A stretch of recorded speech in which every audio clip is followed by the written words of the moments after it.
రాష్ట్రంలో జీవోత్సవాలుగా బతుకుతున్న గ్రామ వార్డు సచివాలయ ఎంప్లాయీస్ అందరికీ మరొకసారి శుభోదయం. ఎందుకు ఈ మాట అన్నానంటే మీరు నిజంగా మీరు కాదు నాతో సహా మనందరం కూడా జీవోత్సవాలు సిగ్గు శరం రోసం లేని వ్యక్తులు ఎవరైనా ఉంటే మనమే. ఎందుకంటే ఒకరు తిట్టినా సిగ్గు ఉండదు, ఒకడు మనం కొట్టినా రోసం ఉండదు. అదే అంటే మన జీవితాలు ఇంతే. మనం ఈ ఉద్యోగంలో జాయిన్ అయినప్పుడే మనం బాండెడ్ లేబర్ లాగా ఒక అగ్రిమెంట్ రాసేసుకొని వచ్చేసాం. ఎవడు కొట్టినా తిట్టినా అసలు నీకు చేత కాదన్నా నీ పై అధికారి నిన్నన్నా కూడా సంబంధాలే.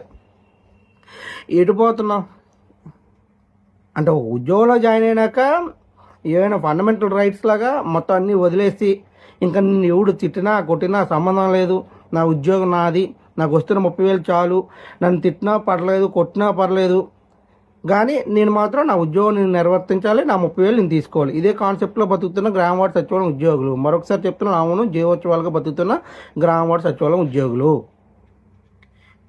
ఎందుకు అంటే గత 2 వారాల్లో 4 గ్రామ వార్డు సచివాలయం ఉద్యోగులు చనిపోయారు.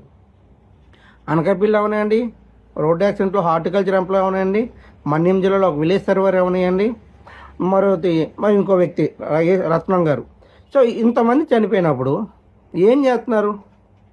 ఆ ఒక్క జిల్లాలో దాదాపు 5,000 మంది, ప్రతి జిల్లాలో 5,000 మంది గ్రామ వార్డు సచివాలయం ఎంప్లాయీస్ ఉంటే 200 ఒక క్యాండిల్ ర్యాలీ తీస్తే సంఘీభావం తెలపడానికి వెళ్తే 200 మించి రావట్లేదు.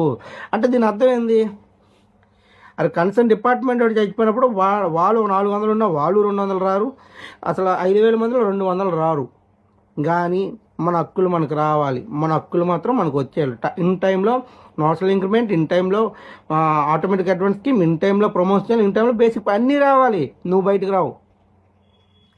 నీ తోటి వ్యక్తి చనిపోయినప్పుడు సంఘీభావం తెలపడానికి కూడా నువ్వు బయటికి రావు. నీకు మాత్రం అన్ని హక్కులు కల్పించాలి.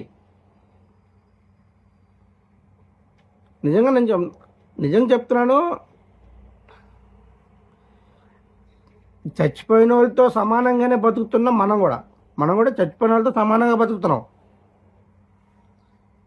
అధిక ఒత్తిడి వాళ్ళు చనిపోయినారు. నీకు నిజంగా తెలుసు అధిక ఒత్తిడి వాళ్ళు చనిపోయినారు. ఏం చేయాలి అధిక ఒత్తిడి వాళ్ళు చనిపోతే?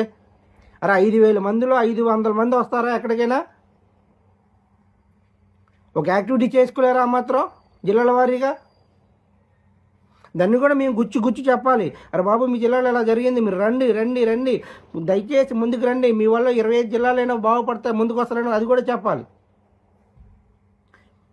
ఒక ఆర్థిక పరిస్థితి బాగాలేదు, ఒక ప్రమోషన్ ఛానల్ లేవు, బేసిక్ పే లేవు, ఎటువంటివి లేవు. కొడితే కొట్టించుకుంటున్నారు, ఇప్పుడు తిరగబడితే తిరగబడిని అంటున్నారు. దేన్ని కూడా పట్టించుకొని